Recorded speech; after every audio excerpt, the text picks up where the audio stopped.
I really want to buy this house I love, but I'm just worried about the condition of it. It's simple, get a home inspection done. Isn't there a lot of inspections to choose from? How do I pick which is right? Well, in this video, I'm going to explain all of the inspections listed on the agreement of sale and ones that are not listed that I recommend. When you're writing an offer, you're submitting an agreement of sale to the sellers from the buyer's standpoint. One of the most important sections of the agreement of sale is figuring out which inspections you are going to elect, that you're going to choose that you, the buyer, have to pay for, and which ones you waive, saying that we are not going to get these inspections done. Most buyers get confused on how the inspection process works. So essentially, when you're submitting an offer, once the seller signs the agreement, it starts the timeline for everything, including the inspections. Once the agreement is signed, you are under contract. Once you're under contract, you have to get the inspector to come out to do the inspections that we're going to talk about today. You can click the time frame down below because it is going to be a longer video and you might not want to hear about all inspection types. And if you have any other real estate questions, drop a comment down below. Now, the agreement of sale, this right here, has 9 inspections that are listed on the agreement of sale. And the nice thing about the agreement of sale is each inspection is written out a little bit, but I'm going to go into further detail about each. And as I mentioned before, there are a few inspections that I'm going to talk about that aren't listed on the agreement of sale. The first and the most inclusive inspection that's listed on the agreement of sale is the home/property inspections and environmental hazards. Yes, I had to look it up because I never call it that. I call it the general home inspection. And the reason why I call it that is because it covers the majority of the house of what can be seen. So this home inspection is going to look at every minute detail that they can get access to. That's a key point because if they have to remove or tear away something, most home inspectors won't do that.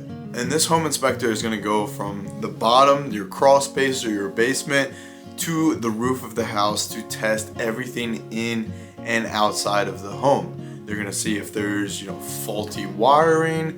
They're going to see if there's loose door handles, if they have safety hazards or something maintenance related that might need to get checked up further. The inspection report in general is going to be very long, especially for this inspection report. The documents themselves of the report are anywhere from 30 to 60 pages long, and that's because there's a lot of pictures involved and the descriptions as well. I always recommend this inspection because it covers the majority of bases, but the inspection report itself will usually ask for further inspections on certain aspects. And the rest of these inspections, more often than not, are super specialized versions covering one or inspecting one aspect. Next is wood destroying insect infestation inspection. I know it's a lot of words. Usually it's referred to as the termite inspection test. Now, this is one that's required for VA loans and the seller actually has to pay for it.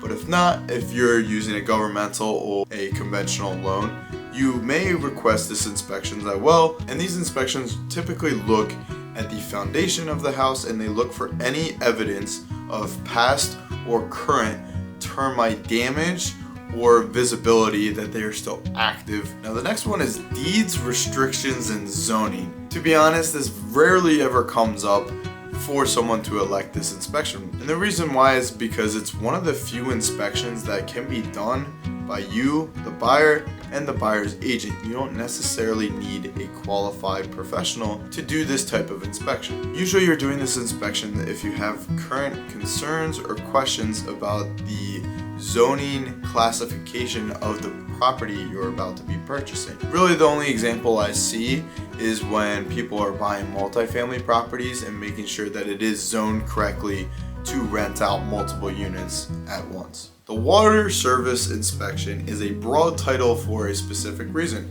There are 2 types of water service inspections that you can get. The water quality test is going to test the water quality. They're going to send samples of it out to a lab to test what different types of bacteria or chemicals are within inside the water. This is really important if you have a well and there's no water softener system. With houses around this area, you're typically going to need a water softener system, so you can get this inspection done to see what specifically you need. and this could also be used for public water as well. Now the water quantity test is testing a well. This is one of those rare cases. It's testing how the well recirculates the water to be able to meet the high demand that's going to be put on. Usually the inspector is going to run the laundry system, they're going to put on a shower, they're going to turn on a faucet, or they're going to use a water hose exterior. If the test fails, there could be a couple of reasons why, and the inspector can go into details as to why it might not be performing well. The radon testing. Now radon testing usually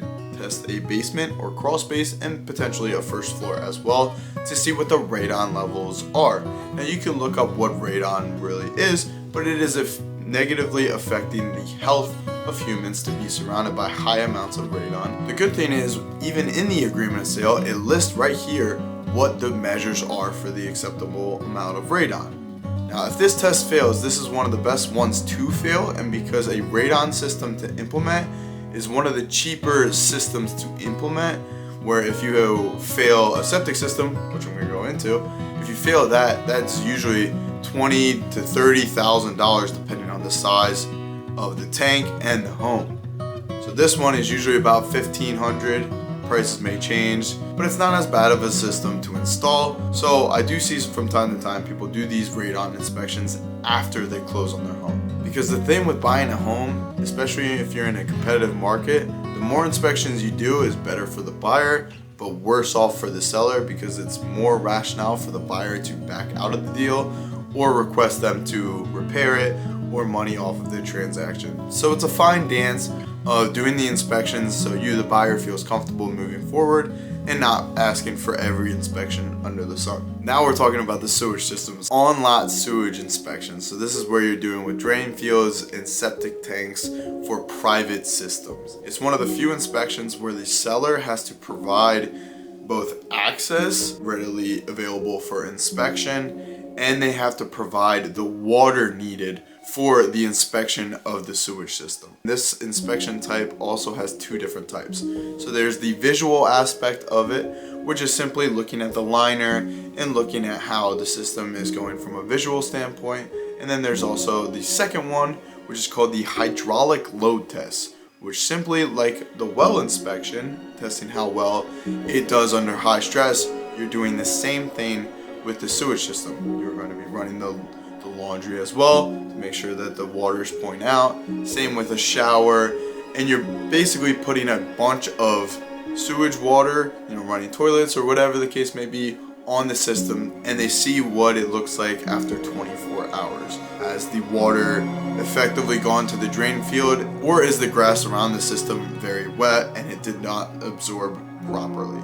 The sewage system is quite expensive to get redone. Now, depending on the agreement, you might have the seller be able to make the fixes or give you money in return. I'm going to talk about that a little bit later. Property flood and insurance inspection. These are properties that are borderline either in a flood zone or very close to a flood zone, and the seller or the listing agent doesn't have a lot of details in whether it needs or doesn't need a flood insurance. Some people do it without knowing for sure, and some people have gotten away because these things change on what's in a flood zone and what's not, that maybe they didn't have a flood insurance when they really needed it. This inspection is a very small circumstance that I personally have not run into where people have elected this inspection type, but it is important for specific properties.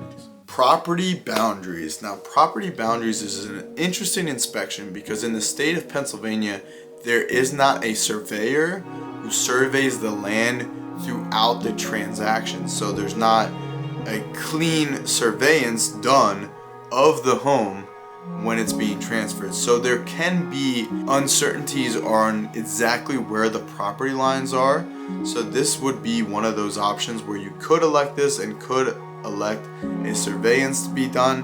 However, it is expensive in the state of Pennsylvania, and I don't see it done often, although I'm not saying you shouldn't get it done. When you do buy a home in Pennsylvania, there is a description that is given at the settlement table, but sometimes those things just aren't enough and people want to go further in detail. And the last inspection that's listed on the agreement of sale is the lead-based paint hazards. inspection. It's for houses that were built before the year 1978. There is a good chance, depending on the year the home was built, that the paint form that was used to cover the house had a certain amount of lead in it that is harmful to human beings. It is now by law that any homeowner has to fill out a form disclosing if they know of any lead-based paint, and if they do, what has been done to it. So it's a separate form that the buyer and seller have to fill out for there to be a full and complete agreement of sale. The lead-based paint disclosure usually takes fractions of the paint and they test to see the amount of lead in it. If there comes back and it is lead-based paint, a qualified professional for lead-based paint, not just any contractor can go and paint and take it out of the walls. It has to be a certified lead-based paint contractor to be able to do this work, and they have to come in with basically hazmat suits to be able to do all this work. I'm not saying that this is right or wrong, but the reason why a lot of people do not do this inspection is because usually it becomes an issue from the dust of the lead-based paint, or if it comes off in peeling paint, comes into chunks and is usually ingested. A lot of times people paint over this and it does a fairly good job at closing it off, but it doesn't completely remedy the situation. So I understand if you want this inspection done. As I said, those are the 9 listed on the agreement of sale, but there are a few that I want to talk about today, and the most important one in my eyes is the sewer line scope. The sewer line scope is an important inspection that needs to be done for public sewage systems. People think, oh, it's public sewer, so if something goes wrong, it's on, the authority that's doing the sewer, that they're gonna fix everything and they're gonna make all the changes. That's not necessarily true. If there's something with the main sewer line itself, then yes, you are covered. However, from that connecting point from the main sewer line to your home, if any pipes back up or any pipes burst or break, that's you, the homeowner's responsibility. You have to make sure that any of the pipes from the connection to your home are in good condition. That is why this inspection is so important, because a lot of those pipes, because they are underground, they don't get a lot of maintenance care, or they're very old systems themselves that could be falling apart without even the seller knowing about it. The further I've grown in my real estate business, the more I've recommended this inspection, because I hear on how these systems back up and then they are out thousands and thousands of dollars, even though they have a public sewage system. The inspection is actually pretty cool. It's a little camera and they drop in the sewer line and they check for cracks or any other potential issues with the sewer piping. And there are inspections where you can test for mold specifically, or other inspections that aren't listed, but the sewer line is the most important that I want to list it today. If you have questions about other inspections that aren't listed, feel free to comment me. When writing an offer, you have to choose those 9 inspections that are listed. You have to choose whether you elect them or waive them.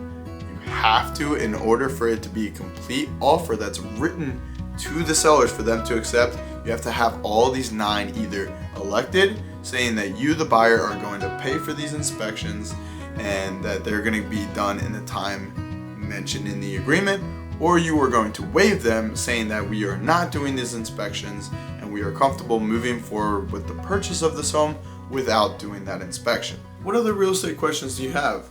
Let me know in the comments.